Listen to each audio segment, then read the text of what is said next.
சக்தி நம்ம அம்மாவை ஏன் அம்மான்னு பேசலன்னா, ஒரு தாய் தன் பிள்ளை திருடனாக இருந்தாலும் சரி, பணக்காரனாக இருந்தாலும் சரி, ஏழையாக இருந்தாலும் சரி, அவள் எந்த பாகுபாடும் காம மாட்டா. அதேமாரி நம்ம மருவத்தூர் தாய் தான் பிள்ளை வந்து ஏழையாக இருந்தாலும், திருடனாக இருந்தாலும், கொள்ளக்காரனாக இருந்தாலும் எல்லார்ட்டையும் ஒரே விதம் அன்பானாலும் அவளை தாயின்னு கூப்பிடுறோம். நம்ம பெற்ற தாய் இந்த ஜென்மத்துக்கு தான் தாய். மருவத்தூர் அம்மா நம்ம எத்தனை ஜென்மம் எடுத்தாலும் அவள் தாய் போல இருந்து நம்ம காப்பாற்றிட்டு இருக்கா. எங்கள் அம்மாவோட கேன்சர் கட்டிக்குள்ளே 10 வருஷமாக அது வந்து அந்த 2 எம்எம்க்கு மேலே அது வந்து வளராமல் அவள் காப்பாற்றிட்டு இருக்கா. 10 வருஷத்துக்கு முன்னாடி ஒரு பிரெயின் டியூமர் எங்கள் அம்மாவுக்கு இருந்தது, 70 வயசு. அப்போ எல்லா டாக்டரும் சொன்னாங்க இது பிரெயின் டியூமர், அதனால் ஸ்கெல்லை ஓப்பன் பண்ணி ஆப்ரேஷன் பண்ணணும்னாங்க. நான் அம்மாட்ட வந்து பாதப்போச்சு நான் பார்த்துக்கிறேன். நாங்கள் இந்த 10 வருஷமாக வருஷத்துக்கு வருஷம் ஒரு வாட்டி நாங்கள் ஸ்கேன் பண்ணுவோம். ஸ்கேன் பண்ணும்போது தான் அந்த பிரெயின் டியூமர் 2 எம்எம்க்கு மேலே வளரவே இல்லை. அம்மா வந்து ரொம்ப எளிமையாக இருக்கிறதுனால நம்ம அம்மாட்ட ஏமாந்துடும் சக்தி. அந்த எளிமை வந்து நம்மளை அம்மா ஏமாத்துது.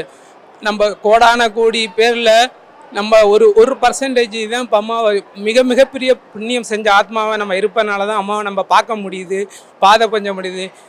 எனக்கு தெரிஞ்சு எந்த குருவுமே தன் பாதத்தை தொடறதுக்கு இது வரையும் அனுமதிச்சது இல்லை, தொடவும் மாட்டாங்க. ஏன்னா அந்த சீடனோட பாவத்தை அவங்க ஏற்றுக்கணும்னு சொல்லிட்டு நம்ம குரு அம்மா மட்டும்தான் பாத பூஜையும் ஏற்றுக்கிறதுக்கு. ஓம் சக்தி அம்மா குரு அருள் துணை.